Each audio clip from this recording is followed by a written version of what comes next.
Saya lanjutkan kembali untuk soal berikutnya. Nah, kali ini soal yang kedua ini berbeda dengan soal sebelumnya, yang mana kalau tadi kan tidak ada BPO ya, bargain purchase option. Nah, sekarang ini ada bargain purchase option-nya. Artinya apa? Eh, ada nanti ada opsi untuk bagi si penyewa itu aset sewanya menjadi milik dia dengan cara nanti ada harga BPO ya, harga untuk menebusnya gitu istilahnya. Contoh nih, fakta-fakta berikut ini berkaitan dengan perjanjian sewa yang bersifat uncancelable ya, tak terbatalkan antara PT Girang Pesanda dengan PT Abot Twist selaku penyewa. Ini tanggal perjanjian. Nah, ini juga berbeda dari kalau tadi itu kan ilustrasinya awal tahun ya. Ini tanggal perjanjian itu 1 Mei 2010. Kemudian pembayaran sewa tahunan jatuh tempo pada awal setiap tahun bermula pada 1 Mei 2010. Berarti ini nanti kita tetap pakai annuity due ya, annuity due karena pembayaran rental itu dilakukan di setiap awal periode. Jangka waktu leasing 5 tahun. Ini N-nya berarti 5 tahun. Umur ekonomis perlengkapan yang disewa itu adalah 10 tahun. Kemudian biaya lesor. Jadi ini biaya lesor itu ya harga yang dikeluarkan oleh lesor ya. Kemudian nilai wajar aset pada 1 Mei 2010 itu adalah 81 juta. Suku bunga implisit lesor itu adalah 10% dan suku bunga incremental leasing ya itu 10% sama. Jadi ini nanti kita pakai. Kemudian harga BPO. Nah, ini harga BPO itu jadi nanti harga pada saat akhir masa sewa itu kan punya hak untuk membeli ya. Nah, harga BPO-nya itu ditetapkan 4.000. Ketertagihan pembayaran sewa terprediksi dan tidak ada situasi ketidakpastian ya. Kemudian si penyewa bertanggung jawab atas semua biaya eksekutori yang diperlukan. Nah, instruksinya diskusikan sifat sewa ini bagi si penyewa. Apakah maksudnya ini nanti apakah ini masuk kategori operating lease atau capital lease. Kemudian ada diskusikan sifat sewa ini bagi si pemilik sewa, lesor. Ini PT Girang Pesanda ya. Kemudian siapkan schedule amortisasi. Nah, ini yang paling penting. Kemudian nanti ayat jurnalnya. Oke. Pertama, sewa bagi si penyewa. Jadi kalau bagi si penyewa,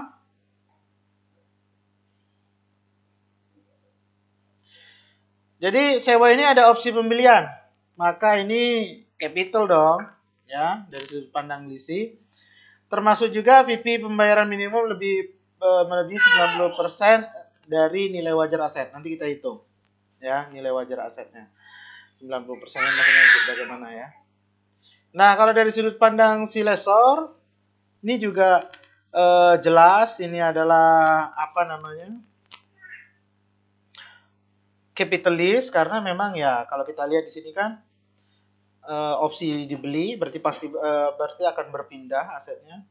Ketertagihannya juga terprediksi ya secara rasional, tidak ada uncertainties ya.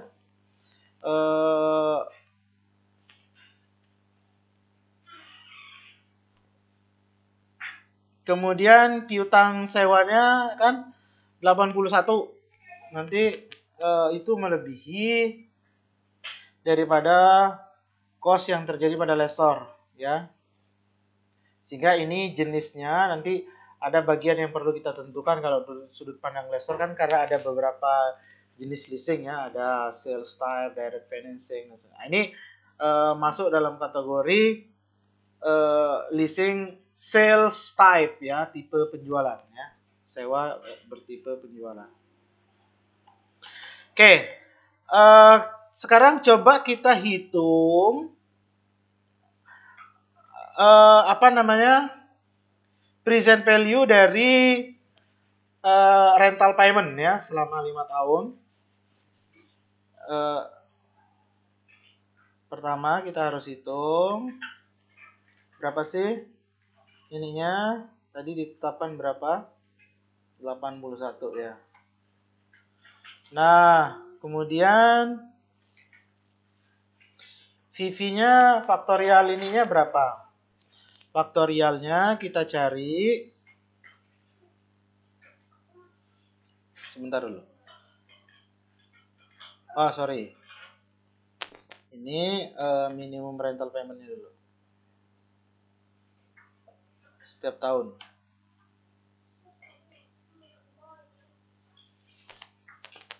Nah, ini kita cari di tabel VP. Present value. Dollar annuity. Tadi berapa persen? 10% selama 5 tahun. Berarti yang ini 37908. 37908.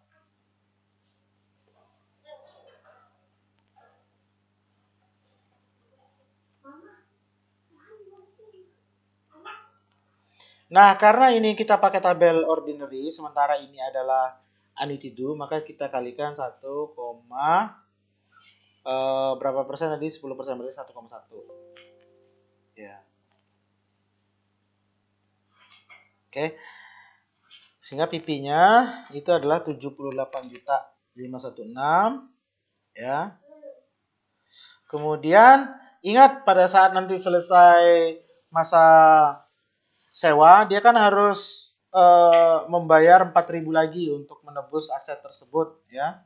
Jadi ini 4.000 untuk harga BPO-nya, bargain purchase option-nya.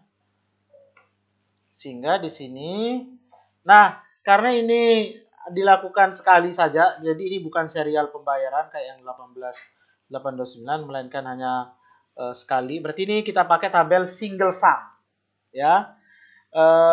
Single sum, kita cari yang present value untuk single sum, ya.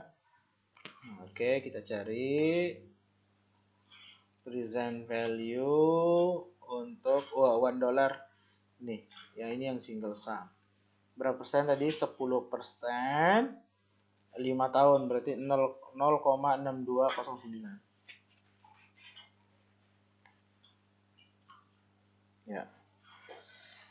Oke, jadi PV-nya ini ya. Present value-nya kita lihat kan 81 ya. Ini setara dengan nilai kininya. Pembayaran sewa minimum. Maka ya ini udah pasti lease capital ya.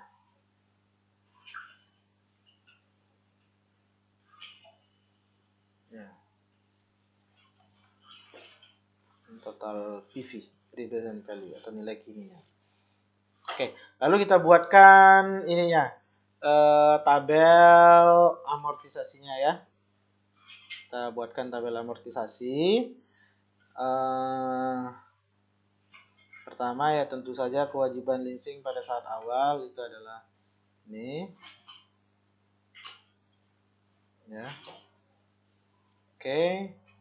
Kemudian pembayaran awal itu segini. Bunganya awal masih 0. Ini sama. Dan ini dikurangi ini. Nah, ini rata.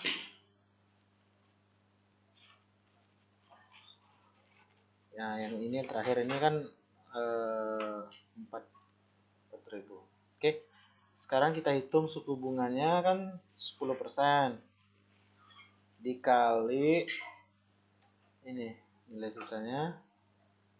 Jadi tinggal kita copy rumusnya ke bawah ya. Nah, ini adalah ini kurangi ini.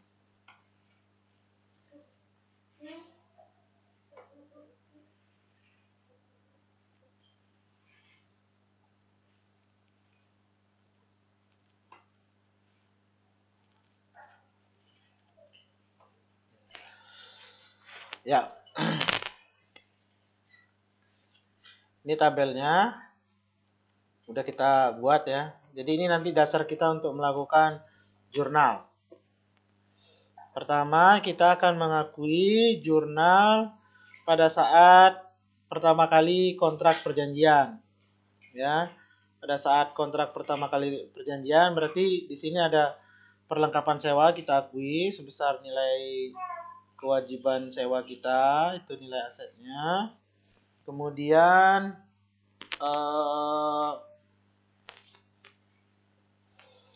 kita akui utang leasing untuk pembayaran pertama kali, ya, utang leasingnya berkurang.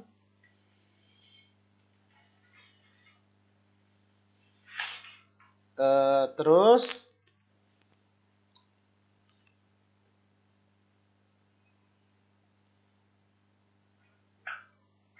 pada tanggal 31 Desember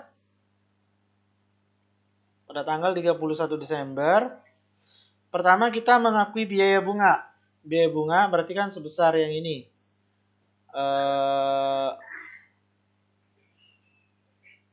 Sebesar yang 6217.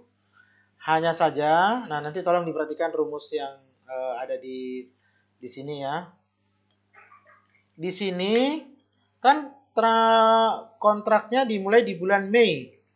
Maka perhitungan bunga pada saat 31 Desember yang kita akui itu adalah berarti kita bagi dulu ini ya. Kita bagi dulu ini dengan 12. Jadi itu adalah bunga per bulannya, baru kemudian kita kali 8. Dihitung dari Mei, Juni, Juli, Agustus, September, Oktober, November, Desember. Jadi 8 bulan. Ya, itu mengakui biaya bunga. Kemudian utang bunga 4414. Kemudian muncul nanti biaya depresiasi pada akhir tahun dan akumulasi depresiasi atas aset sewa. Nah, ini juga sama. Kita mengakui 8. Cuman perhatikan di rumus itu ini dibagi 10. Nah, masih ingat kan tadi pertama menggunakan metode garis lurus,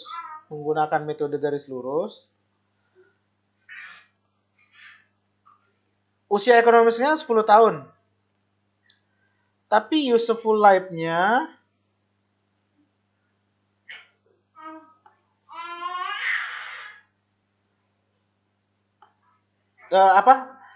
useful life-nya 10 tahun.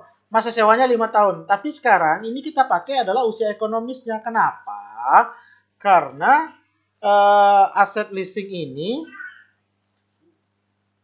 pakai BPO, bargain purchase option. Jadi nanti akan berpindah tangan kan, maka tentu kita pakai ya udah sepanjang usia ekonomisnya.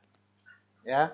Sehingga di sini kita bagi 10 bukan bagi 5, ya. Meskipun kontrak sewanya 5 tahun, tetap kita bagi 10. Nah, ketemu itu kan adalah biaya depresiasi per tahun, kemudian dibagi 12, baru kita kali 8 bulan, ya. Kali 8 bulan. Nah, itu jurnal di tanggal 31. Terus, jangan lupa bahwa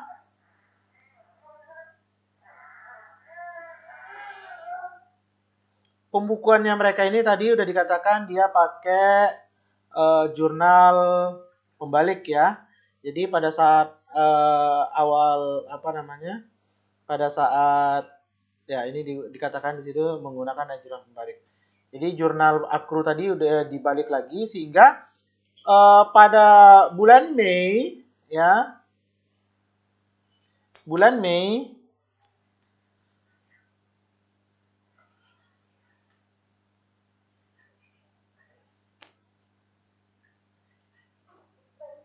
ya, pada bulan Mei kita akui biaya bunga tanggal pada saat pembayaran, ya. Untuk full 1 tahun, gitu ya, full 1 tahun biaya bunganya, ya. Kemudian utang leasing berkurang ya berdasarkan ini ya, berdasarkan tabel ini kita pakainya.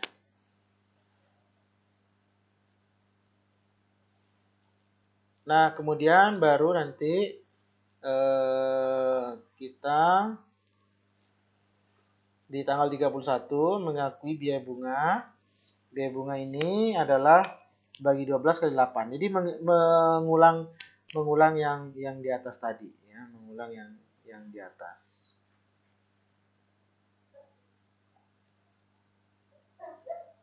Oke. Nah,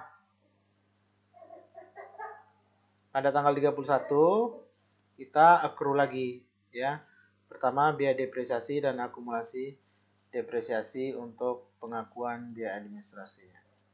Oke, ini saya buat catatan bahwa aset tersebut itu ada bergen purchase option, sehingga yang dipakai adalah masa ekonomisnya sepanjang sewa ya.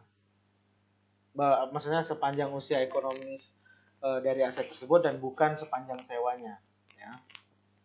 Oke. Jadi ini jurnal yang dibuat ya, dan ini nanti seterusnya. Nanti tinggal diulang aja jurnalnya sampai tahun kelima. Ya, ini ilustrasi saja.